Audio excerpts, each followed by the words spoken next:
Montana Territory, September 1889. The first light of dawn cuts sharply across the rugged plains of Eagle Ridge Ranch, where Jack Harlan grips his Henry repeater rifle with calloused hands that have seen 54 hard years, 30 of them scarred by loss. 6 horsemen ride in through the swirling fog, led by Victor Langford, the tycoon who controls half of Pine Creek and hungers for the rest, including the 19-year-old girl huddled behind Jack in her ripped bridal gown. Her name is Rebecca Caldwell. Last night, she was meant to wed Langford. Instead, she fled to Jack, the one man who made her feel protected in this unforgiving frontier. Now Langford's voice echoes like a thunderclap. "Harlan, hand over my fiancée, or we'll drag her out over your corpse." Jack's muscles tense as Rebecca's breath warms his collar, her fingers digging into his arm. This is how feuds ignite, not with grand armies or lofty ideals, but with one man stand to shield what his heart claims, even if society brands it forbidden. What choice will Jack make? Has he already crossed a line he can't uncross? Jack Harlan hadn't always been a shell of a man, isolated on his 1,000-acre spread in the Montana wilds.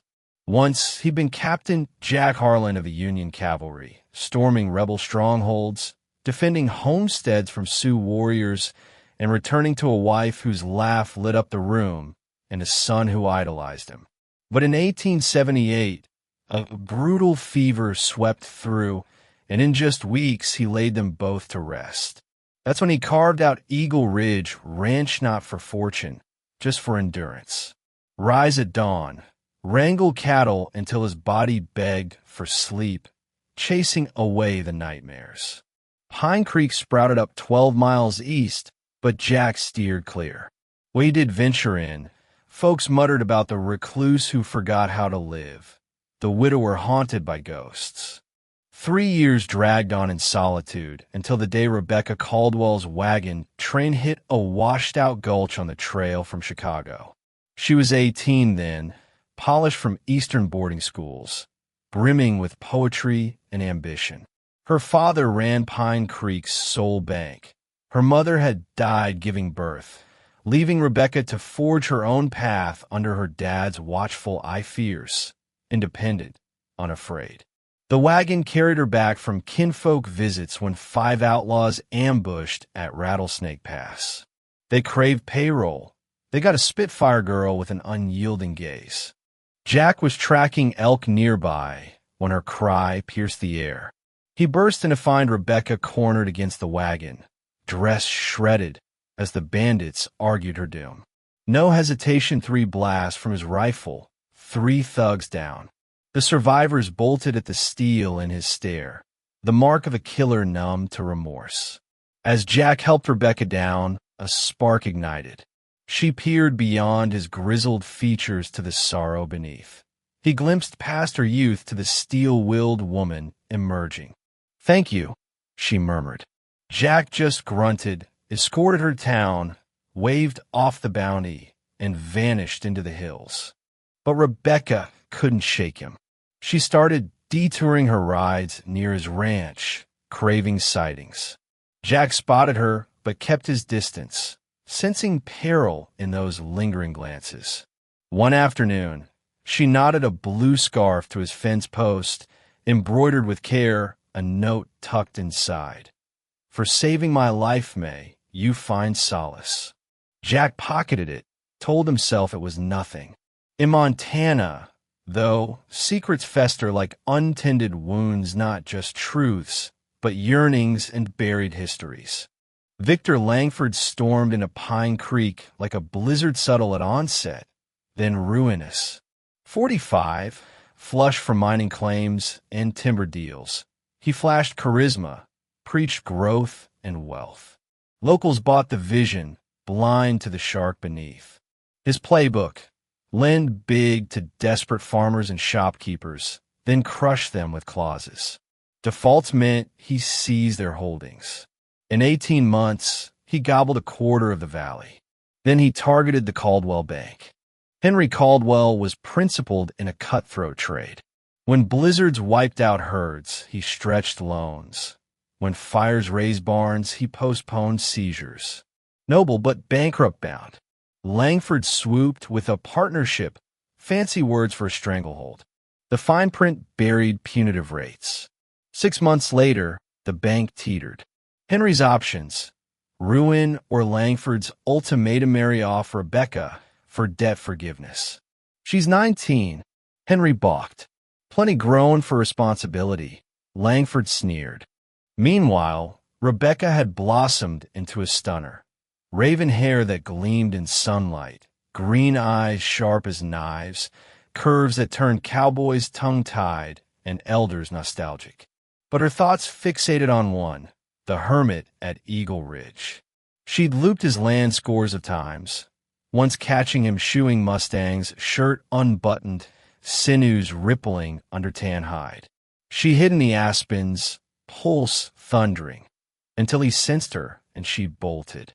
She was tumbling for a stranger twice her age, a man society deemed off-limits. Age be damned, the soul craves its match. When Henry broke the engagement news, Rebecca's world shattered. "I refuse," she snapped. "You must," he choked, "for the family, the town." Langford would erase the debts, secure the bank. And me? Trapped as his trophy. Henry averted his eyes. "You'll adapt. But some fates demand rebellion, even at life's cost." The wedding loomed for September 15th, 1889. Langford lavished. Fine whiskey, gown from New York, orchids freighted from California. His crowning glory, claiming Caldwell's legacy and the valley's prized beauty. Rebecca spent the eve barricaded in her chamber. Henry had confiscated her boots, stationed a watchman. "For your safety," he claimed. That night, Langford barged in, shooing the guard. Rebecca faced the window in her shift, arms folded, ignoring him. "Darling Rebecca," he purred, oily as snake venom. "Tomorrow you're Mrs. Victor Langford." "My flesh, maybe," she retorted. "Never my spirit." His gaze roamed her form, the dip of her hips, the rise of her bosom under sheer fabric, her defiant jaw. "Spirits bend," he said, stepping nearer. "I'm an expert trainer." Revulsion surged through her. This, his paws groping, his bulk smothering his lessons. "You'll find me untamable," she warned. He grinned. "Wild ones are my favorite to break." He exited, leaving dread thick as fog. Rebecca bided until midnight. House hushed, guard snoring. She shed her shift, donned hidden trail gear, trousers, blouse, boots, like the free girl pre-duties cage. Window eased open, pine limb sturdy, earth forgiving. Her mare, Shadow, was saddled in the barn. Best rider in the territory, she thundered into the night, toward the one soul who'd sparked her alive. But refuge, like passion, extracts whole sometimes in crimson. Jack heard gallops at 2 a.m., snatched his Henry, and peered out. Lone rider, slight build, expert handling. Heart stalled, recognizing the horse. Rebecca Caldwell leaped off in his yard, bridal gown tattered from flight. Moonbeams lit her locks, her heated cheeks, her iron resolve. "Rebecca," he swung the door, rifle steady. "When God's name." "I couldn't wed him," her voice cracked. "Won't." Jack lowered the gun, stepped forth. She trembled not from chill, but storm within. "Your Paul fret. My pa traded me like livestock to salvage his empire." Fury blazed. "And you? You my only haven." Jack's mouth dried. Up close, her scent enveloped, her throat's throb visible, echoing that wagon rescue like he was redeemable. "Can't aid you," he rasped. "This ain't proper." Proper's marrying a monster? Being his chattel? She advanced.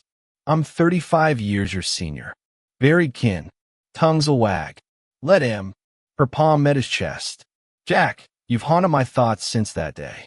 Ridden your borders, praying for a glimpse. Dreamed of your touch." She tiptoed, lips brushing air. Admit it, you sensed the tether too. Jack's restraint was a levee against floods. Decades alone, grief's weight, months eyeing this girl morph into temptress, knowing he shouldn't crave. The levee buckled. His arms encircled her waist. She yielded, lips fusing soft, urgent, laced with ache and promise. They stumbled indoors, doors slamming. Her fingers fumbled his buttons. His traced her nape's arc certain, he gasped on her flesh. Never sure. Gown's fasteners yielded, bearing skin's glow, corsets swell.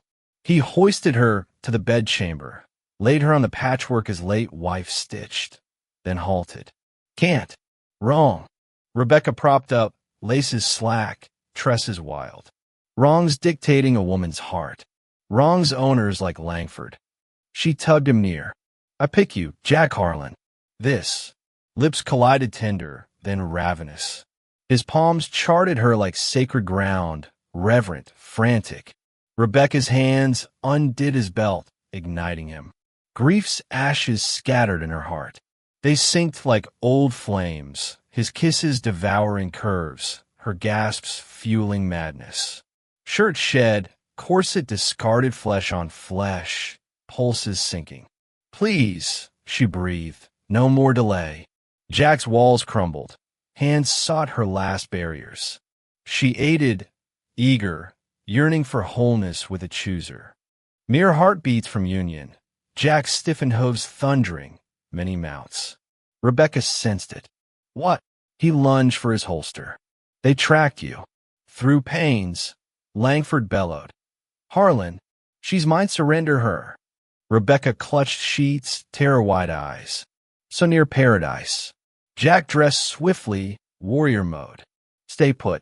Whatever unfolds, don't emerge. Jack, he kissed her brow, soft amid chaos. If I fall, grab my steed, bolt for Idaho. Don't return. Not without you. Must. His gaze turned tactical, odds grim. Carrying invites, pain, but some pains merit the gamble. Some battles demand a finale. Dawn gilded Eagle Ridge as Victor Langford and his 6 enforcers ringed the cabin.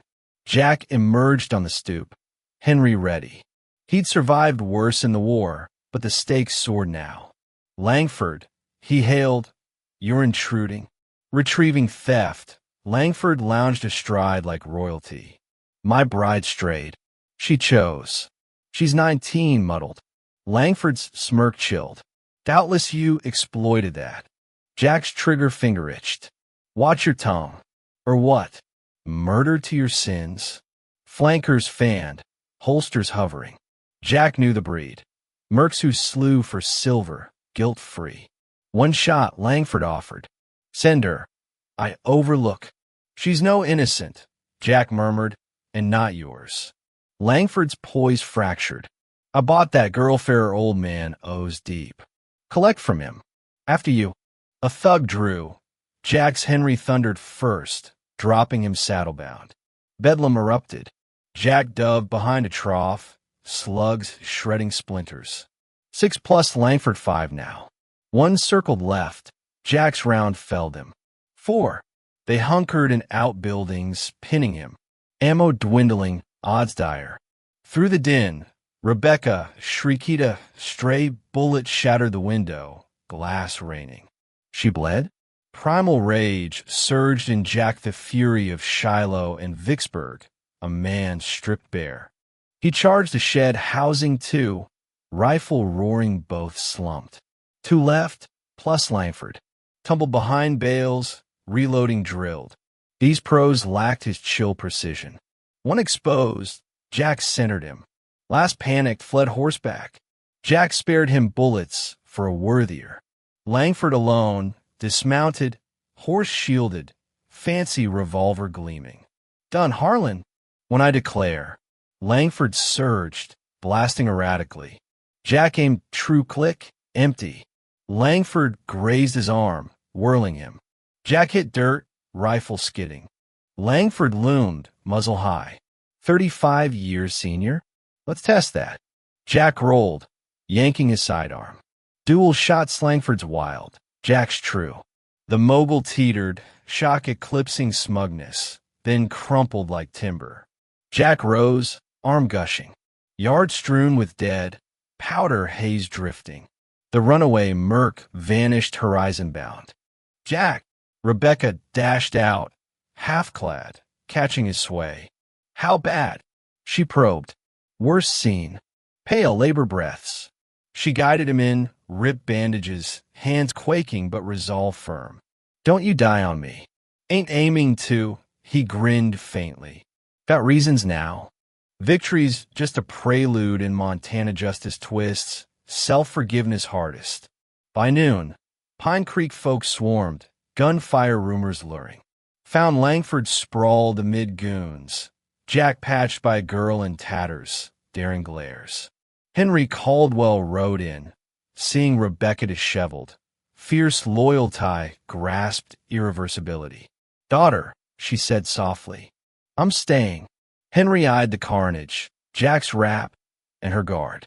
I see. Sheriff Dawson demanded accounts, the townsfolk's explanations. Raiding Langford's saddlebags unearthed damning. Fake deeds, rigged ledgers, fraud fleecing the valley. Langford robbed us blind, Dawson proclaimed. Harlan's defense. Whispers shifted the recluse became savior, unmasking the viper. Recovery demands time, love, and forbearance. Hidden scars are deepest. 6 months on, snow blanketed the plains. Eagle Ridge hummed, stock to herd, ledgers to square, life to forge. Jack mended full, though his arm throbbed pre-storms. Rebecca embraced ranch life, mastering vetting and tallying. Wed March 1890. Modest, Right Henry beaming as he gave her away. Simple frocks stole Jack's breath. Do you, Rebecca Caldwell, take I do, she cut in. Do you, Jack Harlan, I do, steady. Their honeymoon consummated the thwarted eve, tender yet wild, lingering yet voracious, holy and raw. By hearth glow, amid flurries, every caress sparked. They loved as explorers, mapping bliss. Her name is mantra. After, tangled, pulses easing. Regrets? Harboring me, battling? Jack pondered lost loves in Pine Creek graves. A boy who'd be 13, lonely epics. Then eyed her vibrant, devoted to this scarred vet. None. Outside, gales raged. Inside, defiers of odds plotted tomorrows, proving passion defies calendars, eras, norms. The frontier rose on such rebels, hearts trumping heads in survival's game. What do you think about this tale of forbidden love and frontier justice? Drop a comment below, sharing your taquito you side with their age-defying romance. Or does it cross lines? Was a showdown justified or too brutal? Spill your thoughts. I'd love to hear your stance.